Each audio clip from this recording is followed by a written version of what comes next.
आता राजकीय घडामोडींचा वेगवान आढावा घेऊयात।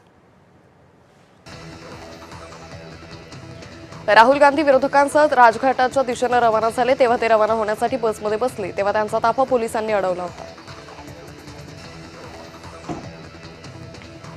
राहुल गांधींचा ताफा अडवल्यानंतर काही काळ तणावाचंही वातावरण निर्माण झालं होतं। यावेळी आंदोलक आणि पोलिसांमध्ये काहीसा तणावही निर्माण झाला।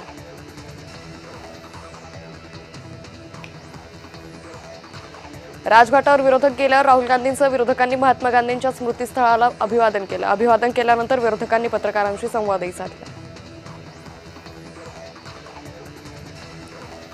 न्याय मागणाऱ्या विद्यार्थ्यांना मारहाण केली गेली हे अतिशय निंदनीय असल्याची प्रतिक्रिया प्रियंका गांधींनी दिली।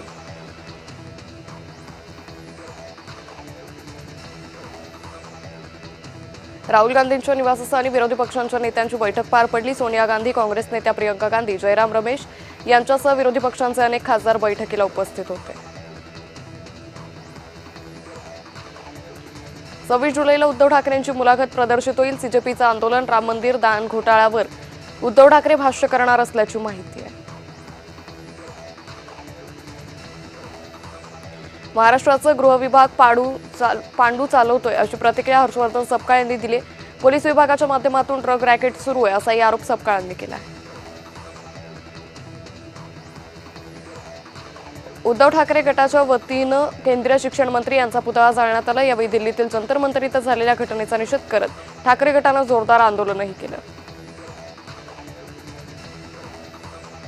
माजी आमदार रवींद्र धंगेकर आणि त्यांची पत्नी प्रतिभा धंगेकर यांना मोठा दिलासा मिळालाय। कंत्राटदार खलील शेख आत्महत्या प्रकरणी अटकपूर्व जामीन मंजूर झालाय। धंगेकर कुटुंबियांचा प्रकरणाशी थेट संबंध नसल्याचं कोर्टाचं निरीक्षण आहे। महाराष्ट्र बंदला पाठिंबा देणाऱ्या पक्षाचा आभार मानतो। सर्व राजकीय पक्ष विद्यार्थ्यांना भवितव्यासाठी आंदोलनाला पाठिंबा देत आहे। प्रकाश आंबेडकरांनी वक्तव्य केलंय। विद्यार्थ्यांच्या खांद्यावर बंदूक ठेवून राजकारण केलं जात आहे असा आरोप मुख्यमंत्री फडणवीसांनी विरोधकांवर केलाय। दिल्लीत विद्यार्थी आंदोलनादरम्यान झालेल्या लाठीचार्जचा बहुजन विकास आघाडीचे अध्यक्ष हितेंद्र ठाकूर यांनी तीव्र शब्दात निषेध केलाय। केंद्र सरकारच्या धोरणांविरोधात काढण्यात आलेल्या मोर्चाला पाठिंबा जाहीर करण्यात आलाय।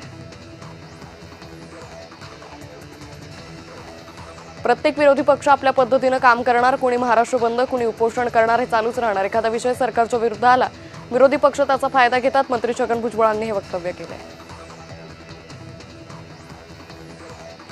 नवी दिल्लीतील विद्यार्थ्यांच्या आंदोलनाला राजकीय वळण देणं दुर्दैवी आहे। युवकांच्या आणि विद्यार्थ्यांच्या प्रश्नाबद्दल सरकारनं पाऊल उचललेलं आहे। मंत्री चंद्रशेखर बावनकुळे यांनी आंदोलनावर प्रतिक्रिया दिली आहे। सदाभाऊ खोत यांच्या प्रतिमेवर शाईफेक करत त्यांच्या वक्तव्याचा निषेध करण्यात आला। आंदोलक विद्यार्थ्यांना आतंकवादी संबोधल्यानं त्यांचा निषेध केला।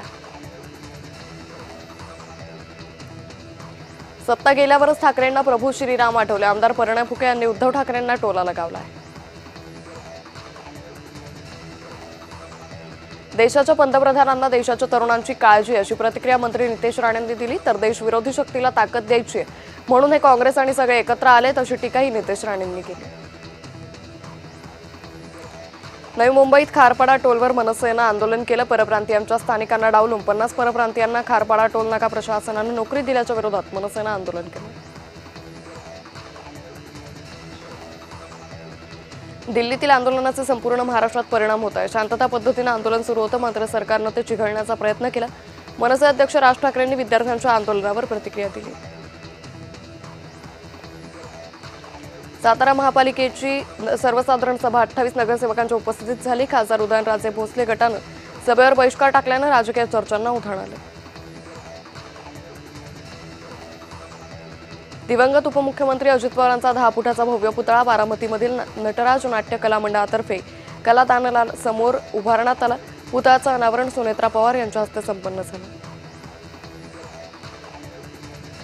अहिल्यानगरमध्ये ज्येष्ठ समाजसेवक अण्णा